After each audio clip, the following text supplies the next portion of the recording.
Welcome to another episode of Tinkerine Experiments. In this episode, we'll be smoothing out our 3D printed PLA gem with steel wool again. Our previous experiment was with a thicker type of steel wool, and our viewers suggested to use a thinner strand, so here we are.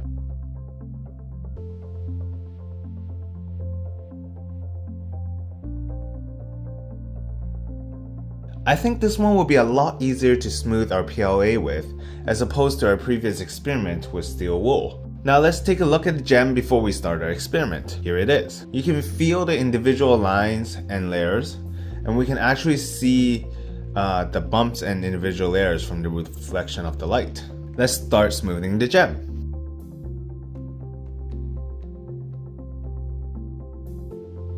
Just like our previous experiment, a lot of strands come off while we are trying to smooth the PLA out.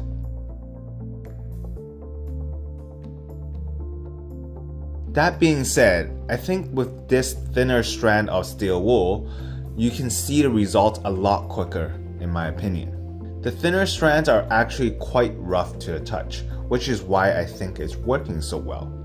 Now it seems like the face of the gem is pretty smooth, so let's take a closer look at it. I would say that the gem is actually pretty smooth to the touch right now. You don't feel any of those individual layers with your finger. Although you can still see the individual layers on the gem, but you can always get rid of it with a nice paint job.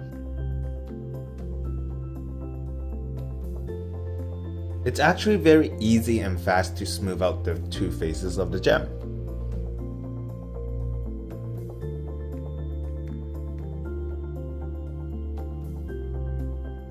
Well, there we have it. We tried smoothing our 3D printed PLA models with steel wool once again, and it works pretty well in my opinion.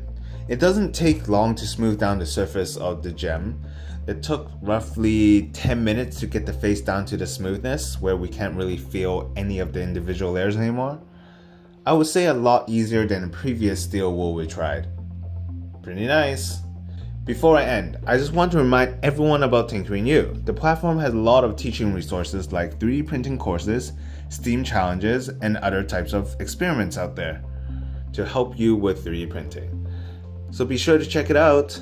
That's the end of our experiment. If you liked the video, please give us a thumbs up, and if you did not, then a thumbs down below. Remember to subscribe and comment on what experiments you would like to see in the future. Thank you for watching. Tinker out.